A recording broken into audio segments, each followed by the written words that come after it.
My guest today is one of these players that paint their own unique landscape, or rather world, which is an adventure to visit. His playing is all about surprises. He previously played in Disperse, but is now traveling his own path. Welcome to this episode, Jakub Zytecki. Nice. Okay? Yeah, pretty good. Pretty good. How are you doing? Yeah, pretty good. We just had workshops like an hour ago, and I'm all good to roll and have fun and party. Yeah. So, yeah. How was that workshop for you? If I'm not incorrect, that's not your natural thing to do, right? No.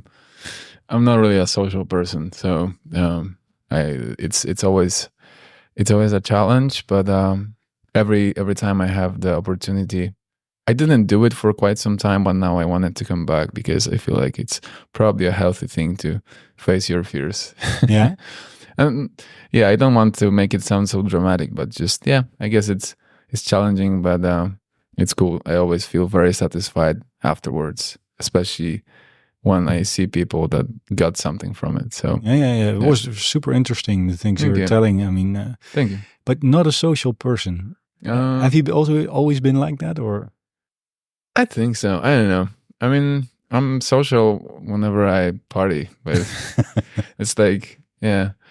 I spent a lot of time alone during my like teenage years, and I was just like nerding out making music, and I spent 20 years of my life in like a countryside. So like my natural habitat is just like a lot of nature and peaceful environment. I feel I get very easily overstimulated in such, environment. So but yeah, don't want to make it sound like super sad or, it's all fun. Like I have fun here. Although when I arrived yesterday, and as soon as I got to this place, I was like, okay, I need to breathe a couple of times because it's so many people, so much stuff. So. Oh, maybe we'll talk later on about you traveling to India to play, which must have been also. Yeah, or maybe let's talk about that now. Yeah, how was it for you? If you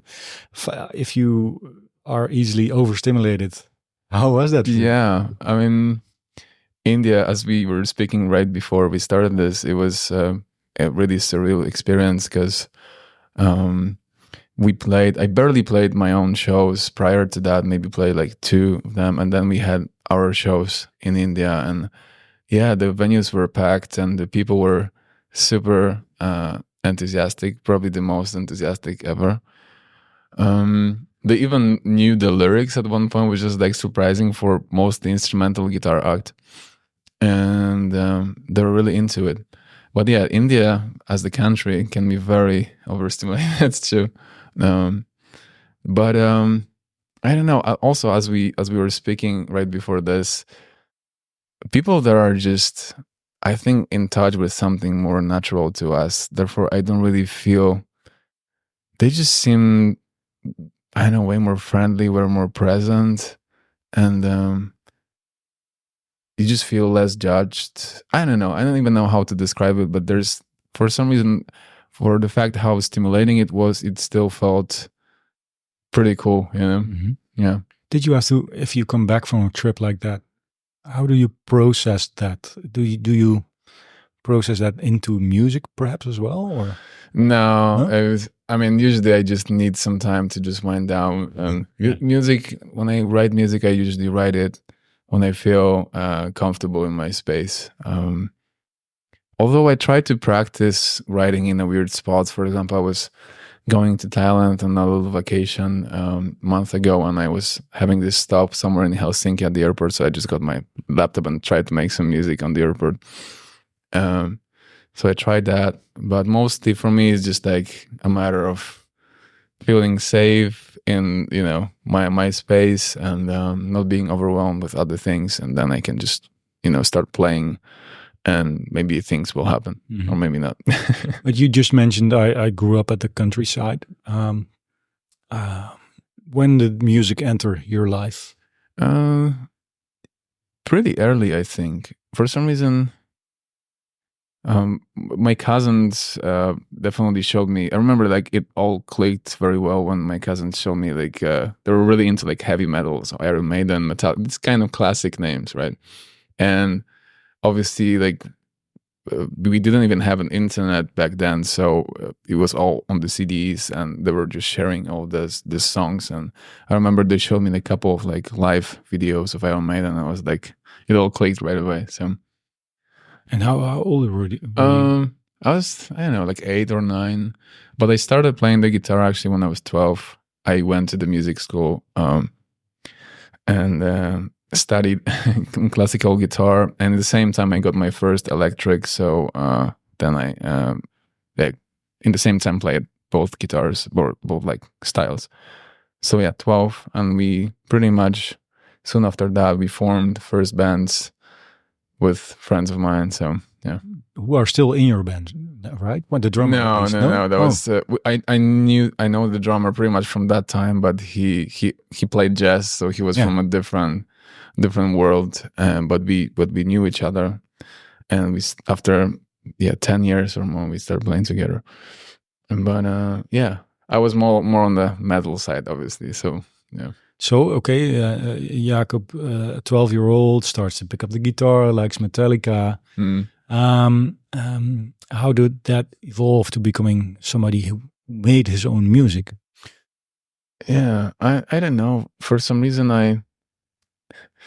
I always had this urge to like make my own stuff. I remember that I even tried to write my songs before I, like, let's say, officially started playing the guitar. Because, like, long story short, my sister, I'm the youngest. I have three older siblings, but my older sister, she was playing in like a church band, and there was a classical guitar in the house.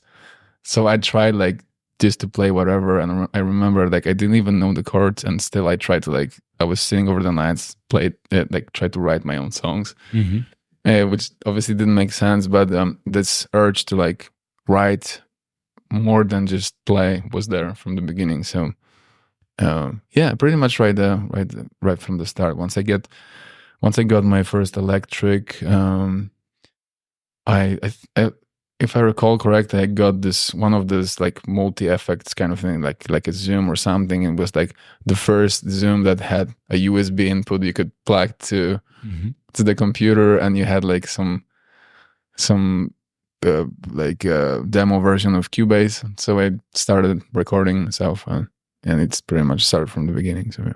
But did you recognize from that moment on, okay, this is actually a way of communicating that feels very comfortable for me?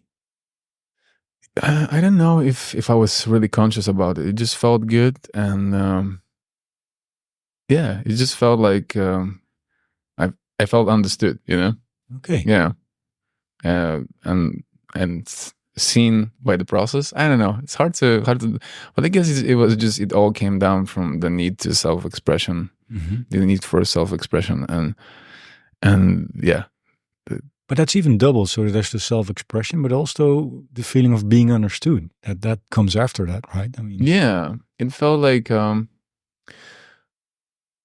don't know. I just I probably have to mention that. I mean, I don't have to, but I guess I want that. Prior to that, I was like heavily addicted to computer games. Okay. And I had some problems. I had like nervous tics, and I was pretty in bad like shape when I was a kid. For various reasons, so this, and I was always like, obviously, like, especially today, I would be probably like 10 times diagnosed with like ADHD and stuff. But back then it was even worse. So I guess the music was a way to like let out all the suppressed emotions, you know. Oh, yeah. So it was very therapeutic, and I met my bandmates soon after that because I went to the music school, and I met them there. So pretty much from the early age, not only I was playing music for myself, but I had friends to make music with. So yeah, it helped me like go through the teenage years.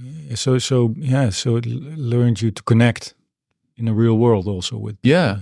Although, like I said, it wasn't really conscious. It just happened naturally. Therefore, like, it was like just very pure, and I loved it about it. Like, there was no conscious decision about like I want this thing to be my thing that I make in life.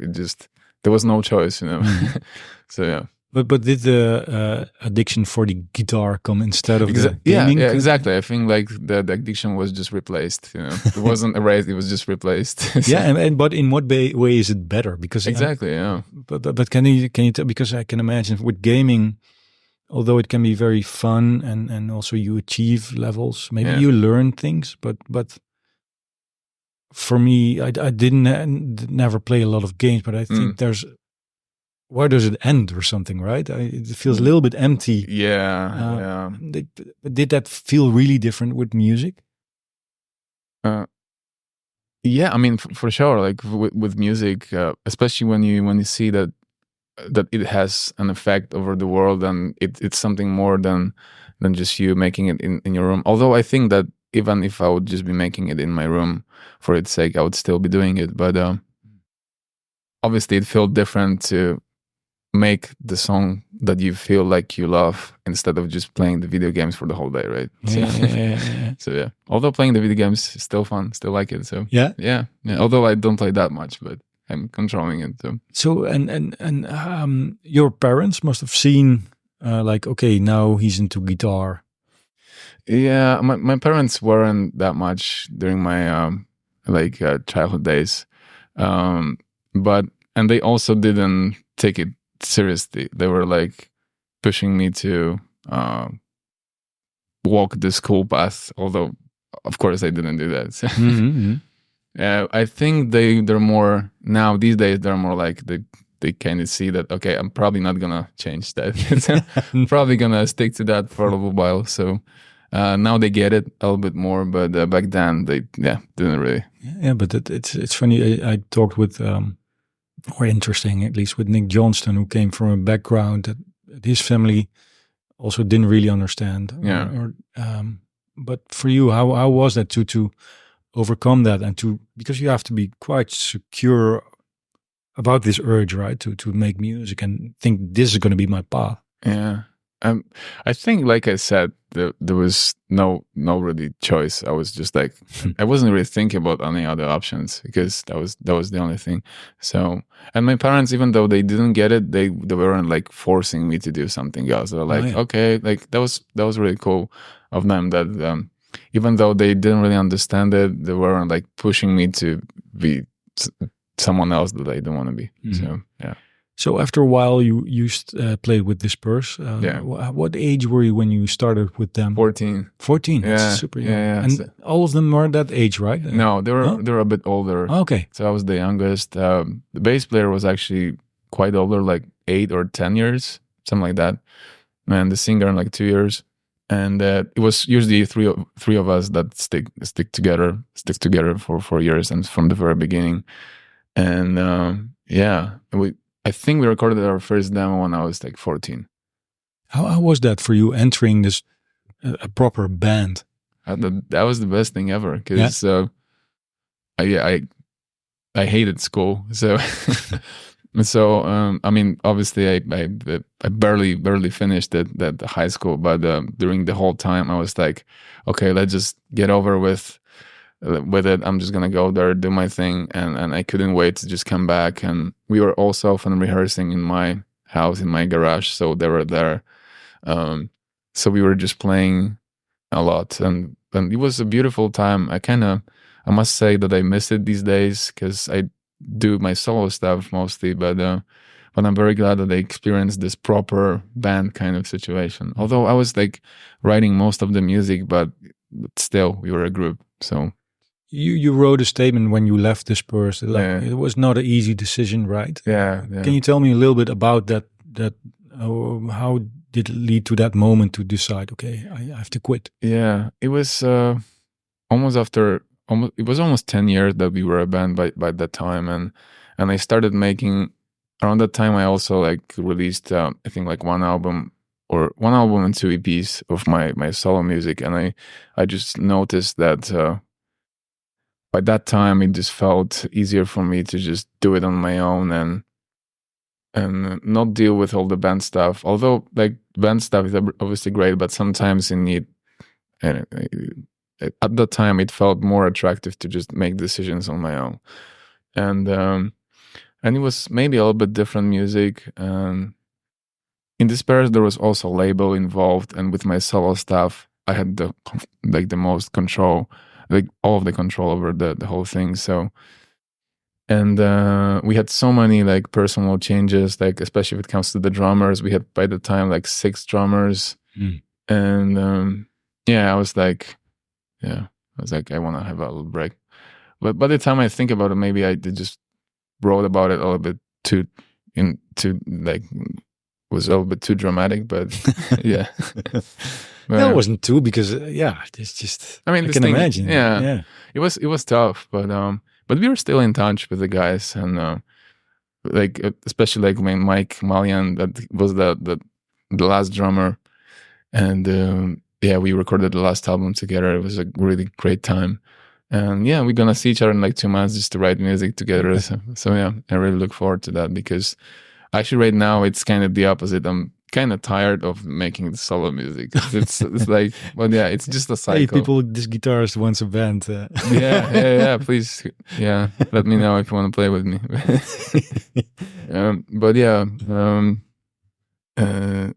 So we'll see. Mike is gonna come over, or I'll come to his place and see what happens. So, but how did it feel right after that decision? You say, "Oh, I have control," which must felt liberated, but also maybe scary, also, or maybe a little bit. Probably more liberating. Okay.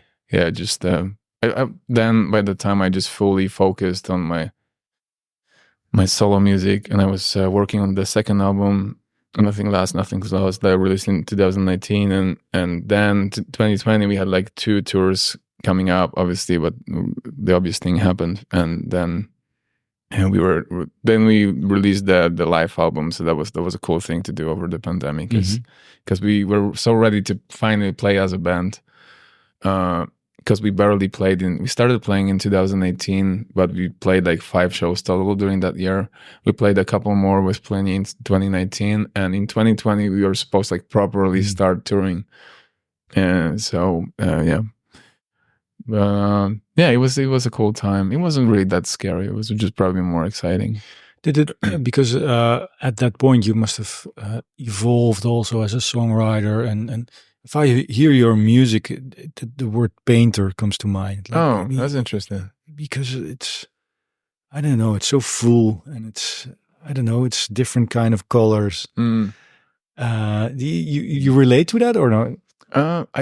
It's interesting because I've heard a few people saying the similar thing. Oh, yeah? Maybe that's, I don't know, maybe that's, maybe it's because of the fact that the way I make music is, it usually takes a little bit longer, although that's kind of relative. But since I most of the time also produce and mix my music, it takes a lot of time from the beginning to the end. So let's say I'm at the final stages and I mix the song. Sometimes I just have a break from it for a couple of weeks. I come back and maybe fix one more part or just draw like one more line somewhere. So maybe that's because you came up with such a description, because that kind of reminds me of that painter-like approach. Yeah, you just draw one line there, you have a little break, maybe one more there, and I don't know, but but do you relate to because for me it's very colorful music, and I don't know if it makes sense saying that, but yeah, I relate to that. Yeah, probably because I use a lot of space and a lot of like spatial effects, and the arrangements can get quite dense sometimes. Although I must say, for the last couple of years, I really aim for make the music that is probably more minimalistic in terms of the arrangement. I always end up doing all of this crazy reverby stuff. Maybe this time I'll actually make it work, but yeah. Hey, you just did a clinic over here and you mentioned the word sentimental, and you also said, I want to get rid of being so sentimental, but why? Why actually? I don't know. It's kind of like a joke, but maybe not really. I don't know. I don't know. I feel like I've been doing that a lot now. And what is that, a reflection of you? Yeah, definitely. But like I also said on the clinic, sometimes I feel like I'm probably looking towards past a little bit too often. So yeah, and like I also said during the clinic, like the heavy music seems like a really interesting thing these days, and but like I feel like I need to like relearn it because I haven't been doing for such a long time that when I came back to like actually trying to record something more heavy and more like high gainy, I feel like I can't really do it. So, but yeah, like aggression in music right now, for some reason, feels more tempting to explore. So, but honestly, that's why I have sometimes problem with these things, because I say things and then I do something totally opposite. Because when you know me closer, you see like I'm like full of contradictions. So, like as we all are. I guess. Yeah, as we all probably are. Like, but what intrigued me that you were saying this aggressive music is it kind of fills the room. Really, it's very present and it's very there. Yeah. You also work with Fredrik Thorndal of Meshuggah, who's of course into that pioneer of that. He's very good he's with Meshuggah and with that aggressive music. Was that appealing to his playing that you thought, okay, I need this guy on my record, or why? Honestly, I don't even remember the origins of why I asked him. I mean, obviously, like the main reason was probably the fact that I love Meshuggah and I love Friedrich and he's playing his music. But why I was courageous enough to ask him, I have no idea. Probably, how did it I was go? Probably drunk, but did you ask him in person or email? I think I've noticed that it's probably. I think I've noticed that he starts to like my videos, and he even like send me friend requests or Facebook or whatever. And I was like, okay, that's kind of unusual, and that's probably the basis for me to ask him. This sounds stupid, but since he likes me on Facebook, maybe he likes my stuff. Yeah.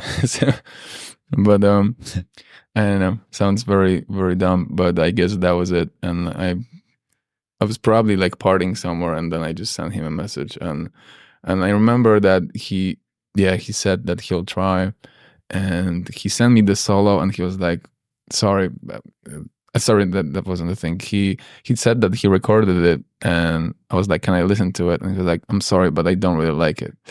I was like, oh man. And then I was telling him that I totally get it, but can I at least just hear it, just for myself? And then he sent it to me, obviously the solo rips, and I just like in a very delicate manner, I tried to like tell him that I think the solo is great, and maybe you can consider actually just letting it go. And it was just like, give me one day, and next day he was like, yeah, I can use it. I was just over the moon, because it blends in so well, man. It's all of a sudden this sound. Yeah, it's very, very short, but it's beautiful. And also the song, I mean, it's not like conventional rock song because it's super electronic, but I think I knew that Friedrich is also a big fan of electronic music and bands like John Hopkins, who I think inspired me a lot during that time. And the song is also like that. There's no live drums.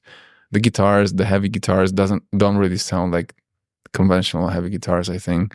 So maybe that was something that convinced Friedrich to do it. But yeah, I'm so glad he did it. Yeah. You also mentioned the term complex and complexity.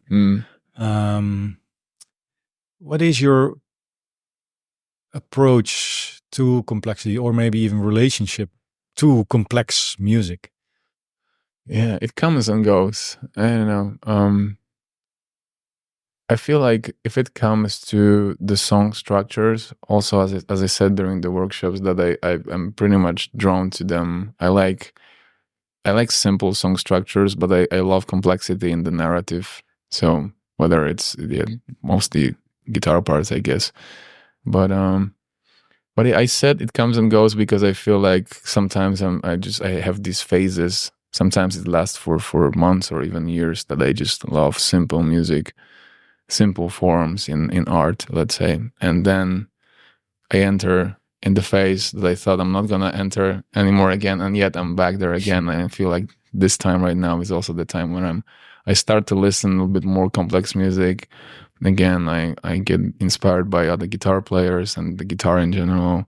Yesterday I saw Matteo Mancuso, right? And I was like, Oh man, it felt so inspiring, and it's insane how just their band is playing together. Not even mentioning Mateo's abilities, but yeah, so feel super inspired by the guitar right now. Is it also inspiring because a person like Matteo proves like we haven't finished yet with the instrument, right? Yeah, like the barrier between the body and the instrument can be so thin, like almost invisible, right? And especially when he's playing, like when I was watching him, it's almost like whatever he thinks he can, like the latency between his thinking or just feeling certain phrase and playing it is like super short. Yeah. It's insane. So inspiring. It's like almost as if guitar becomes part of his body. Yeah. I have this similar thing when I hear Guthrie playing, right? It's like it's so spontaneous and so creative all the time. It's so much novelty in it. It's insane. So because you also improvise, right? So a little bit, yeah. Yeah. So there's Jakub the composer and the improviser. What draws you usually when you're at home making music? You'll improvise? I try to these days. Again, when I started playing the guitar, I was improvising a lot. And then I stopped. And actually, that was the thing I wanted to speak about today, but I kind of forgot. Do it now. Yeah, because about the improvisation, because in the last few years, I was so obsessed with music production and just writing all the time that the guitar just became this tool to pull out the ideas from all the time, to the point where it honestly stopped being that much fun. And then like a year ago or something, I realized, but wait, this is the thing that is supposed to be fun, and it's also the thing that I can just grab and play without this necessity to constantly write stuff and just record. So right now I try to get back to the idea of just grabbing it and playing it for 30 minutes without any agenda, so just to make it fun again. And right now I try to improvise a lot. Even yesterday when I came back to the hotel after Mateo's concert, I was like playing some backing tracks and jamming in the hotel because it feels really inspiring again. And I feel it definitely complements the writing side as well, because in the end it's all connected. So you will grab elements from the improvisation into I think so. Composition. I think, I believe that the more I improvise, the more I get in touch with that spontaneous spirit, which is obviously like a huge part of like writing as well. Just because in the end, I think it's kind of similar. Like I feel like I play the best, and I also make the best music when I think the least. So the improvisation can, I think, help to get to that point. You mentioned Plini before. I saw you playing in his band once, and he said, "This is actually my favorite guitar player." He said of you. Can you elaborate? How did you get to know each other first? I'd like to ask. Yeah, we met each other on Facebook a long time ago. It's probably the time, like around 2012, 2013. I was around the time where Disperse released the second record. Oh, yeah. And I think he just wrote us a message on Disperse Facebook. And I just checked out his music back then. And he had the EPs out. And it was super fresh. And I just became a fan of his. And we just got in touch. And like 2 years later, I was recording my first solo album. And during that time, he asked me to play on his EP. And pretty much because of that, I asked him to play on my album. And a couple of months after, in 2015, he was playing his first festival in Europe, asked me if I can join him. And right up, like a couple of months after that, he was playing in Japan. He asked me again. And we're just playing a couple of times and became friends pretty much instantly. So...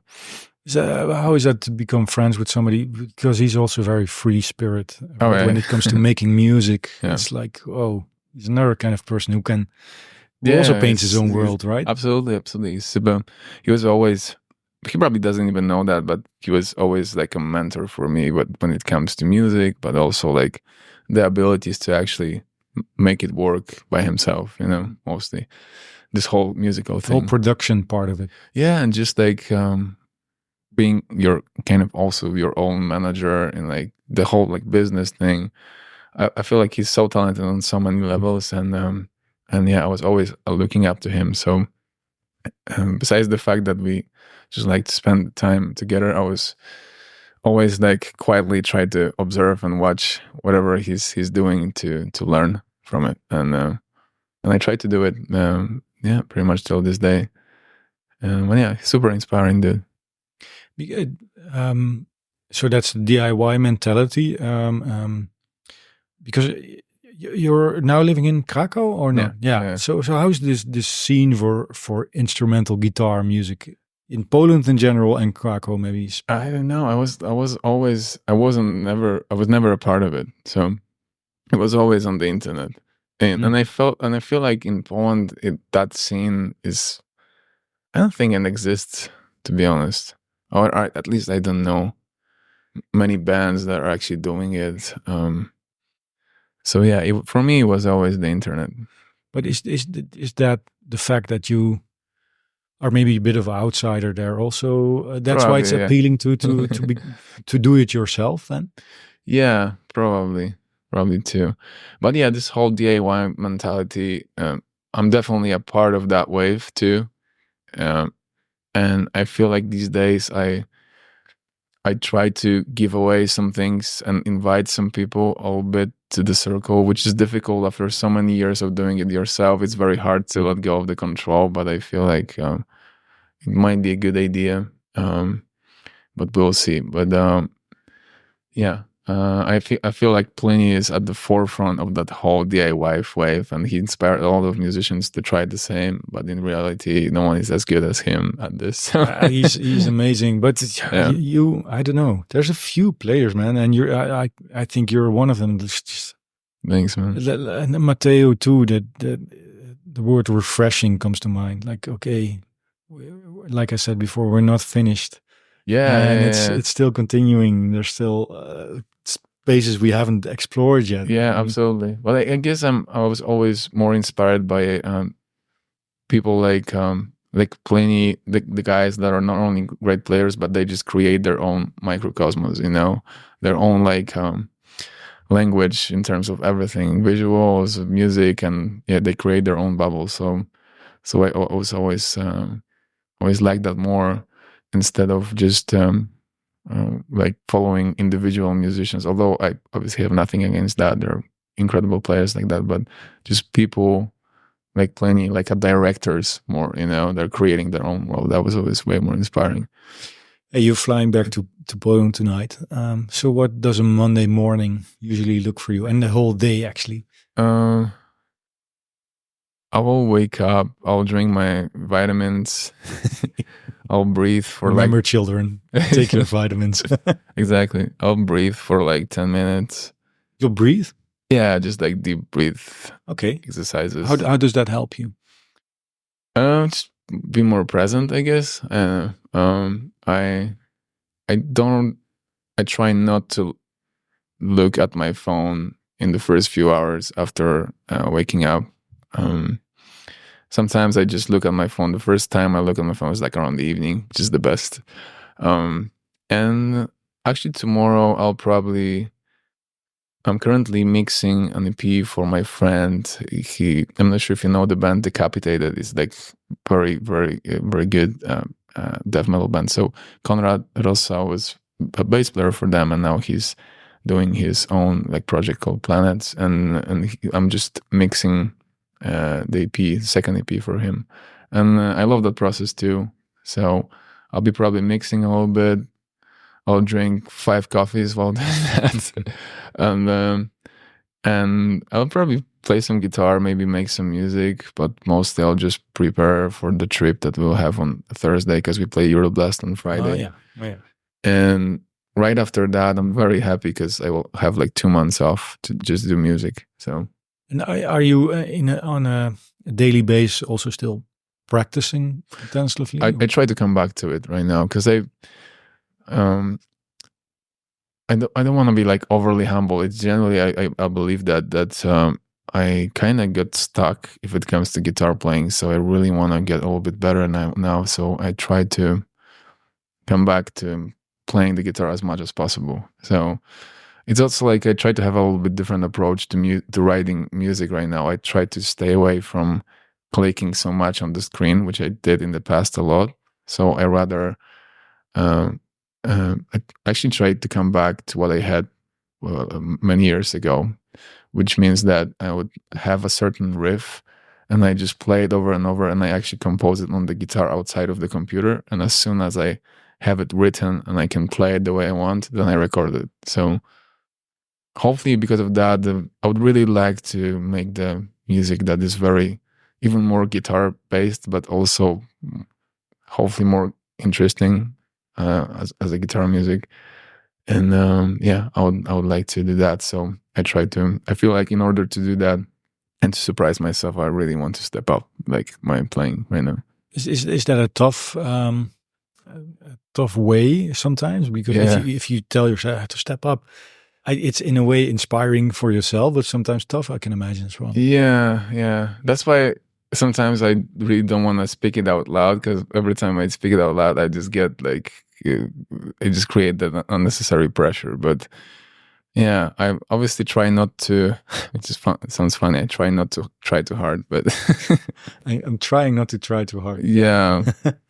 But I know what you mean. Yeah. I proved myself many times over the years that whenever I have a certain goal over the record, it never turns out the way I want. So I don't know. Maybe I'll create another ambient record instead. Oh yeah. So we'll see. But do it, because I'm curious. Yeah, I would love to do that one day. But we'll see. We'll see what happens. Hey Jakub, thank you so much for this conversation. Thanks, man. I really enjoyed it. It was very interesting, and listeners also, thanks for listening. Yeah, thank you guys, and hope to see you next time.